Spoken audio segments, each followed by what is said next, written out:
I love to sing along to songs, either to Justin Bieber or to Christmas carols. It's great. I personally think that my singing is good, and every time I sing along with a song, in my mind, it sounds great and awesome. It was only until I took a vocal class in college when I realized that wasn't the case. I instantly realized that singing was not one of my strengths, when I could not read notes, could not carry a tune, and could not sing properly and confidently. Originally, I came to college for physical therapy, and that is a hard science, test-based major. And this singing class was such a huge change, and something that I wasn't used to. And for the midterm for that class was to sing a song. And who would have guessed, right? The song that I had to sing was "The Water is Wide."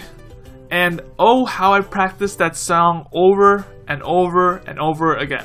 I was practicing that song as much as I could to anyone that would be willing to listen to me. I was singing to my roommate, singing to my classmate, singing to my RA, and to my parents. None of them actually told me that I sounded horrible, they just listened. And I thought I sounded great. Then it was the day of the midterm, and I went in front of the classroom and I started to sing. Everything after that was a complete blur, but I just remember getting a grade of a D on a midterm. This brings me to the first point in Managing Oneself by Peter Drucker. A person can only perform from strengths. One cannot build performance on weakness, let alone something one cannot do at all. Singing is not one of my strengths. In fact, it is one of my weaknesses. No matter how hard I try, or no matter how hard I practice, I could not build upon this weakness. But let's say I continue to pursue singing, and who cares about my grade, right? Eventually, my weakness of singing will just become mediocre singing or average singing at best. It will never become great singing. One of my strengths that I do focus on is being a problem solver, and that exactly is what my major is, which is being a physical therapist. There's a human or a patient that comes in with a problem, and let's say it's lower back pain, and then I have to look at a way, I have to create programs for him or her, and eventually solve that problem. The next point in the book is that manners are lubricating oils of an organization. It is the law of nature that two moving bodies in contact with each other create friction. One of my classmates basically is rude to everyone, and it's personally hard for me to strike a conversation with him.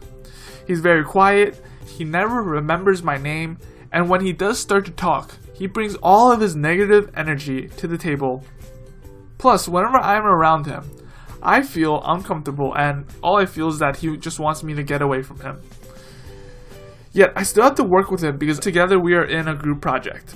In the end, we did poorly and our grades suffered. Basically, manners. Simple things like saying please and thank you and knowing a person's name or asking how their family is enables two people to work together whether they like each other or not.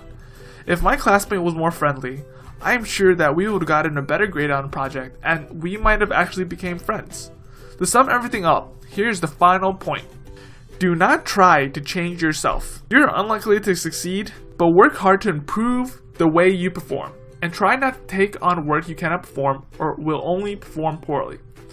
Now this does not include manners because having proper manners is critical for any kind of interaction you have with anybody. What this quote is trying to say is that you do not want to change yourself and focus on a strength that might be a strength for only another person.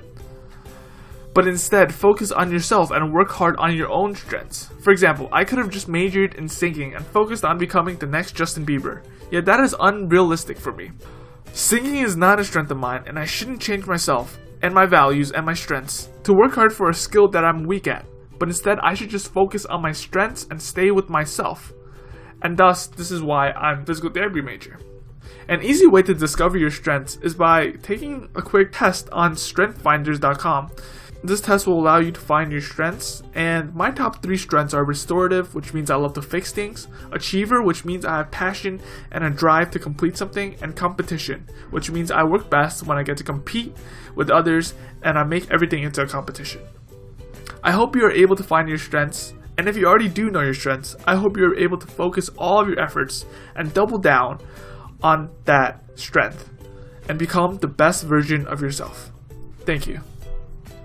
I also started an Instagram channel and I post 3 times a day of inspirational quotes and things related to mental fitness. It is at Mental Fitness too, and links are in the description below. And if you enjoyed, please give this video a thumbs up, share, subscribe, and I'll see you next week.